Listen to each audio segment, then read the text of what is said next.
What's good, guys? So, about 2 days ago, Konami released the set list for Duel Overload, one of the craziest sets that I've ever seen. We have some crazy reprints in this set, and a bunch of all the missing link monsters that we haven't gotten yet. We're gonna get this on this set. So let's just go over a few of the reprints. I think the reprints are amazing. Some of the cards we're missing. We didn't get Savage Dragon. We didn't get Pot of Extravagance, but we did get Infinite Impermanence. Impermanence was due for another reprint just because it's been sitting at a crazy high price. Even without seeing that much play, Impermanence was always just like $40-$50. So we after this release, maybe it's gonna be $20. So it's accessible to everybody. I don't think it's the best card, but now that Shaddolls are in the metagame, at least Impermanence can help shut down the window. Another crazy card that got reprinted. Fantastical Dragon Fantasma. So Impermanence and Fantasma are the two big reprints. Fantasma, you can fit it into other decks. You can play it in Shaddol. You could. It's okay against Spiral. I don't think I've talked about how Impermanence and Fantasma weren't the greatest cards. So maybe hindsight's 2020, but maybe that's why Konami decided to reprint these cards instead of Extravagance or something crazier or Appaloosa or something like that. But I'm still very happy with Fantasma being reprinted. Fantasma was always sitting at $60-$70. I hope it's $40-$50 now. But Fantasma is a good card. It lets other players just have access to these crazy good staples that they wouldn't have access to unless you dished out like $80. And right now, currently, most of the decks just require you to play Extravagance or Appaloosa or IP Masquerena that like we just need these cards to go down in price. The game is very expensive right now. I know you don't need all these cards, but it's just always nice when Konami puts cards like this into set. So really cool reprints. And then there's a bunch of other reprints. You guys can definitely check it out. You just look for the card list. There's everybody doing videos on it. Other cool cards like the Musket cards, the big ones, Caspar and I believe Starfire are reprinted in this as well. Very cool if you wanted to test out that deck. Yeah, that deck is a rogue deck, but it's always been very interesting. It's taken games off of stronger decks all the time.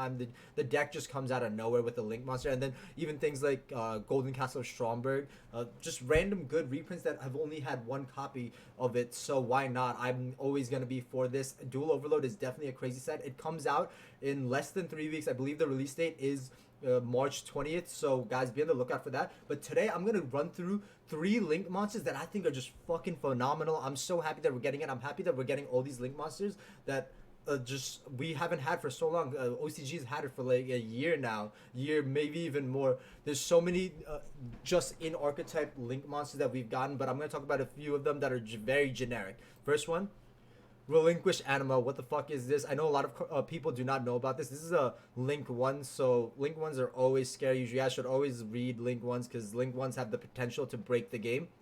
So this is the Dark Spellcaster, Relinquish Anima. One level 1 monster, accept a token. So I believe Link Kuribo, you can use a token. I don't correct me on this if you can't, but I also do think this card is going to take the place of Link Kuribo just because it's too crazy. So the effect is you can target one face-up monster this card points to, equip that face-up monster to this card, maximum 1. You can only use this effect of Relinquish Anima once per turn. This card gains attack equal to that equipped monster. So it's just spot removal now. Whenever they have an extra deck monster that points to you, and which is a bunch of monsters such as Appaloosa. There's so many monsters. It's Sunlight Wolf. So many Link monsters just give you the arrow that you can just summon a level 1, summon Anima, and then take that monster. I think this is a very good underlooked card. I believe a bunch of decks will be playing it. I'm so happy to get generic support like this. So guys, like just very such a good card. Whenever there's a Link 1, you guys should always just be on the lookout for it. So this is the first card I'm talking about. And the next one, everybody knows about this because OCG's had it for 2-3 years now. I think it's 2 years. 3 years is crazy.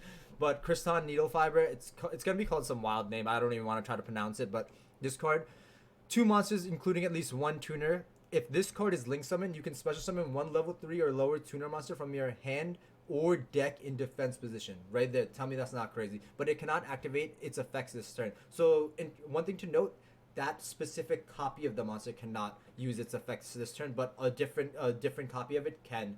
So interesting thing. Then during your opponent's main phase or battle phase, quick effect, you could banish this card, special summon 1 tuner synchro monster from your extra deck. What the hell is that? That's so nuts. But good effect. This is treated as a synchro summon. Very important to note because there's a bunch of synchro monsters that only get their effects when they are synchro summon. You can only use each effect of Kristan Needle Fiber once per turn. So We're getting this before Nationals. I'm pretty sure everybody knew we were gonna get this in this set or Dragons of Legends, and so everybody was prepared for this. I think this is gonna completely change the whole entire metagame. Almost every deck will be playing this, just because there's so many cards that are just tuners that are in your deck already, such as hand traps. I think people will start playing hand traps again that are tuners, such as Ash Blossom, Ghost Ogre, all those tuner effects, all those monsters that are just randomly tuners. They're just very good with this card, and then this card has the potential to bring out other crazy monsters like such as Glow Up Bulb, even other tuner monsters, just a Link line, and then you have free disruption with its other effect to summon any synchro monster. So why not? I think this card's very freaking good. And then the last card that I'm going to talk about, Union Carrier. Oh my god, this card is also wild, and I'm a big fan of ABC, and this card helps ABC immensely. So it's a Link 2 Machine Light. Two monsters with the same type or attribute cannot be used as link material the turn it is link summoned. You can target one face-up monster you control, equip one monster with the same original type or original attribute as a targeted monster from your hand or deck to it as an equipped spell that makes it gain 1,000 attack. But if you equipped from deck, you cannot special summon monster with the same name as the monster card for the rest of this turn. You can only use each effective Union Carrier once per turn. It's very confusing at first. At first look at this card, I was just like, is this good? It sounds kind of broken. I really don't know. But this card, believe me, it will definitely see play in combo decks. It'll see play in all those decks that Link summon many times. It'll see play in Luna Lights. It'll see play in ABC. It'll see play in just about any combo decks.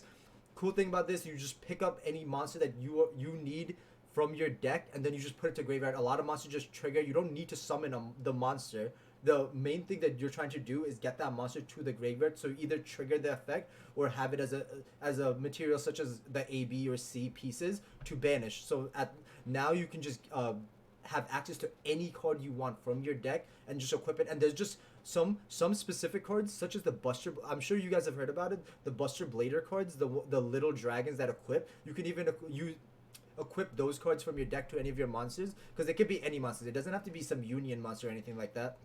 And when those monsters are equipped to monsters, you could just negate the opponent's graveyard effects. There's wild things that this card can do. This card is very generic. It can trigger the Thunder Dragon effects. Now the Colossus isn't here, I don't think that's as relevant, but this is essentially a Foolish Burial. It is a Foolish Burial for whatever you want. I think this card is crazy.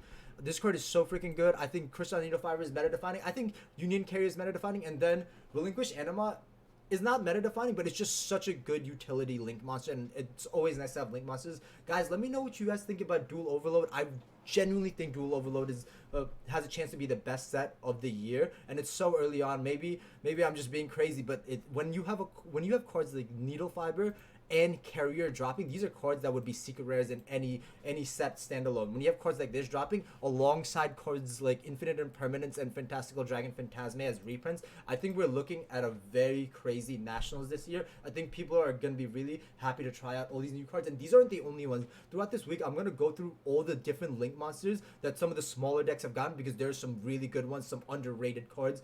Let me know what you think about Duel Overload. Are you hyped about it? I'm hyped about it. Get ready to play Needle Fiber. We're about to go into a format that's gonna be insane.